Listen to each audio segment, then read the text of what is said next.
Hey everyone, Patrick Jackson with Mann Mortgage. Today is Thursday, June 30th. It's about 10:45 on the West Coast. Doing this a little bit earlier today. A busy day, got to get this in. So I wanted to start with, it's been a busy last week or so in the housing industry. So starting last Friday, we got new home sales builds. So new home sales, so new builds numbers came out for May, and they were up about 10.7%, which was above expectations. They also made revisions to the April numbers. So really that rise was about 18%, which is definitely a strong number. Year over year, they're down 5.9%. And the other number that I found interesting was, there's 440,000 homes for sale right now, but only about 6%, which is 37,000 of those are actually available to move in. The rest are either just started or in the build process. And then on Monday of this week, we got pending home sales, which is existing homes.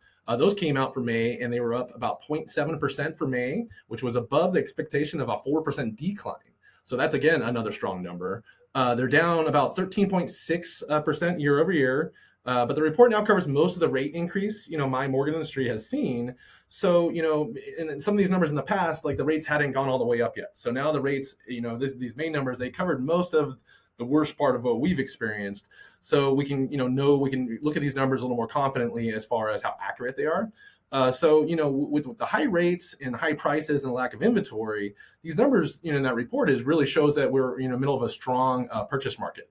Another stat I saw that was encouraging is that as of March 31st, 2022, U.S. single-family homes were worth about 39 trillion, trillion with a T, dollars, and the mortgages on those same homes equaled about 11.2 trillion. So there's about $27.8 trillion in equity in those homes that have mortgages right now. If you compare that to 2007, right before the crash, that number of equity was about 12.7 trillion. So about 127% more now, which again bodes well for overall health of the housing market. On Tuesday, we got both the Case-Shiller and the FHA home price index numbers. They came in both pretty flat, but still really hot compared to historically. And again, especially given everything that's been going on. On Wednesday, besides GDP numbers come in for the country that show we're probably heading towards a recession, like our industry definitely thinks is going to happen. We also got numbers from Apartment List, which is their national rent report, which showed in June rent prices increased about 1.3% nationwide.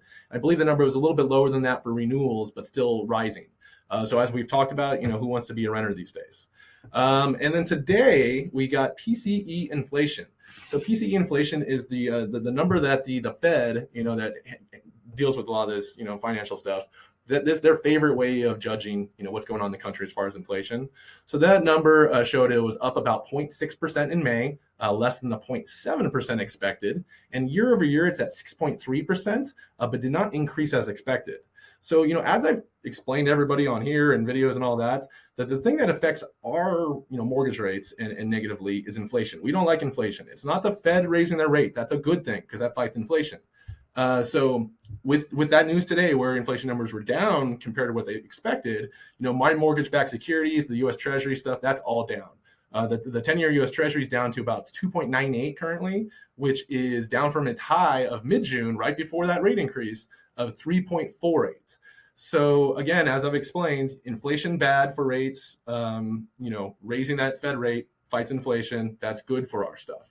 The negative that happens, though, is the stock market comes down. I know it was down a lot earlier this morning. It looks like it's recovered a bit, but that's still down. Like I said, GDP numbers, with inflation down, that means people maybe aren't spending as much. So then, our economy numbers come down. We might face a reset, and we're going to head into the recession. So a lot of times rates will come down, inflation, once it's under control, but also the Fed needs to deal with, recession and a possible stock market collapse.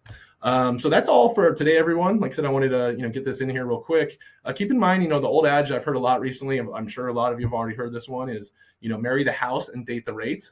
Meaning, fall in love with the house, get in your house and refi that rate down the line. Another one I heard the other day, I think one of the LOs in a chat from my company I saw, and I'm sure other people have seen this one too, is marry the house, date the rate, and divorce the landlord. And as we've talked about, especially in this market, that's something I definitely agree with. Get it, stop renting, buy a house, get in there, refi down the line, and then you're a homeowner and you don't have to worry about any of that negative stuff. So everybody have a great day, and I'll talk to you soon. Thanks.